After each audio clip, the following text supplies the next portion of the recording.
राम राम राम राम राम राम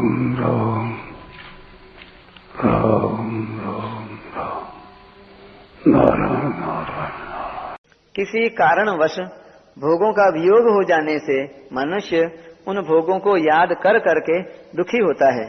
यह संस्कार दुख है। भोगों में रुचि होने के कारण मन उन भोगों को भोगना चाहता है, परंतु विवेक के कारण बुद्धि उन्हें भोगने से रोकती है। ऐसे ही सत्संग करते समय तामसी वृत्ति के कारण नींद आने लगती है और नींद का सुख मनुष्य को अपनी ओर खींचता है, परंतु सात्विक वृत्ति के कारण उसे विचार आता है कि अभी सत्संग कर लें, क्योंकि यह मौका बार बार मिलेगा नहीं। यह गुण वृत्ति विरोध है, जिससे साधकों को बहुत दुख होता है। भोगों को प्राप्त करना अपने वश की बात नहीं है, क्योंकि इसमें प्रारब्ध की प्रधानता और अपनी परतंत्रता है, परंतु भगवान की प्राप्ति प्रत्येक मनुष्य कर सकता है, क्योंकि उनकी प्राप्ति के लिए ही मनुष्य शरीर मिला है।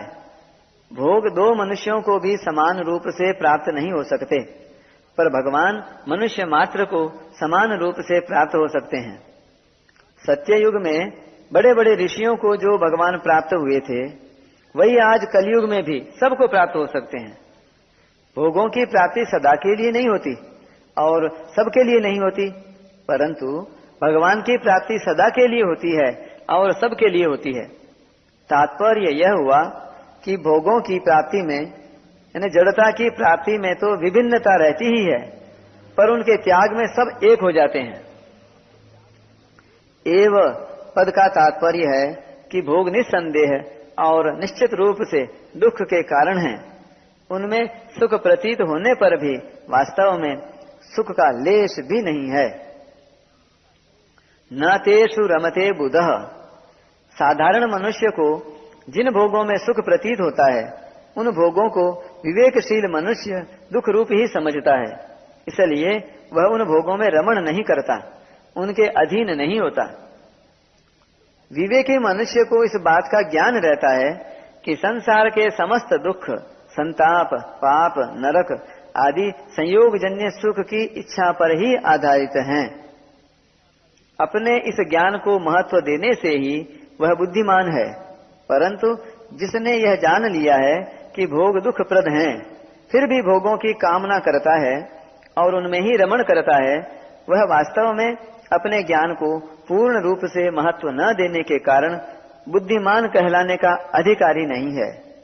अपने ज्ञान को महत्व देने वाला बुद्धिमान मनुष्य भोगों की कामना और उनमें रमण कर ही नहीं सकता। परिशिष्ट भाव। वस्तु, व्यक्ति और क्रिया के संबंध से होने वाला सुख दुखों का कारण है। सुख के भोगी को नियम से दुख भोगना ही पड़ता है। सुख की आशा, कामना और भोग से वास्तव में सुख नहीं मिलता, प्रत्युत दुख ही मिलता है। भोगों का संयोग अनित्य है और वियोग नित्य है। मनुष्य अनित्य को महत्व देकर ही दुख पाता है। उसको विचार करना चाहिए कि क्या सुख चाहने से सुख मिल जाएगा और दुखों का नाश हो जाएगा। सुख की इच्छा करने से न तो सुख मिलता है और न दुख मिटता है। दुख को मिटाने के लिए सुख की इच्छा करना दुख की जड़ है। एक दुख का भोग होता है और एक दुख का प्रभाव होता है। जब मनुष्य दुख का भोग करता है, तब उसमें सुख की इच्छा उत्पन्न होती है, और जब उस पर दुख का प्रभाव होता है, तब सुख की इच्छा मिट जाती है, उससे अरुचि हो जाती है। दुख के भोग से मनुष्य दुखी होता है और दुख के प्रभाव से वह दुख से ऊंचा उठता है। दुख के प्रभाव से वह दुख में तल्लीन न होकर उसके कारण पर विचार करता है कि मेरे को दुख क्यों हुआ। विचार करने पर उसको पता लगता है कि सुखासक्ति के सिवाय दुख का और कोई कारण है नहीं, था नहीं, होगा नहीं और हो सकता ही नहीं। परिस्थिति भी दुख का कारण नहीं है, क्योंकि वह बेचारी एक क्षण भी टिकती नहीं। कोई प्राणी भी दुख का कारण नहीं है, क्योंकि वह हमारे पुराने पापों का नाश करता है और आगे विकास करता है। संसार भी दुख का कारण नहीं है, क्योंकि जो भी परिवर्तन होता है वह हमें दुख देने के लिए नहीं होता, प्रत्युत हमारे विकास के लिए होता है। अगर परिवर्तन न हो तो विकास कैसे होगा? परिवर्तन के बिना बीज का वृक्ष कैसे बनेगा? रजबीज का शरीर कैसे बनेगा? बालक से जवान कैसे बनेगा? मूर्ख से विद्वान कैसे बनेगा? रोगी से निरोग कैसे बनेगा? तात्पर्य है कि स्वाभाविक परिवर्तन विकास करने वाला है। संसार में परिवर्तन ही सार है। परिवर्तन के बिना संसार एक अचल स्थिर चित्र की तरह ही होता। अतः परिवर्तन दोषी नहीं है, प्रत्युत उसमें सुख बुद्धि करना दोषी है। भगवान भी दुख के कारण नहीं हैं, क्योंकि वे आनंद घन हैं। उनके यहाँ दुख है ही नहीं।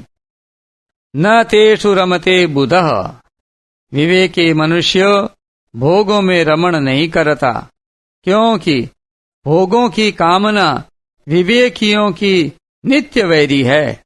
ज्ञानिनो नित्य वैरिणा। अविवेकी को भोग अच्छे लगते हैं, क्योंकि दोषों में गुण बुद्धि अविवेक से ही होती है। सभी भोग दोष जनित होते हैं। अंतःकरण में कोई दोष न हो तो कोई भोग नहीं होता। दोष विवेकी को ही दिखता है, इसलिए वह भोगों में रमण नहीं करता, अर्थात उनसे सुख नहीं लेता।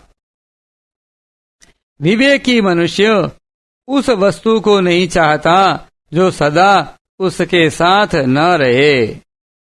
अपने विवेक से वह इस सत्य को स्वीकार कर लेता है कि मिली हुई कोई भी वस्तु, व्यक्ति, योग्यता और सामर्थ्य मेरी नहीं है और मेरे लिए भी नहीं है।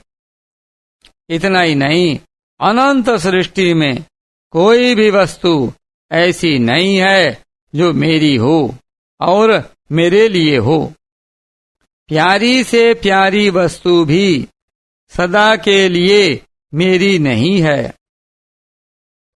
सदा मेरे साथ रहने वाली नहीं है। इसलिए विवेकी मनुष्य यह निश्चय कर लेता है कि जो वस्तु और व्यक्ति सदा मेरे साथ रहने वाले नहीं हैं, उनके बिना मैं सदा के लिए प्रसन्नता से रह सकता हूँ।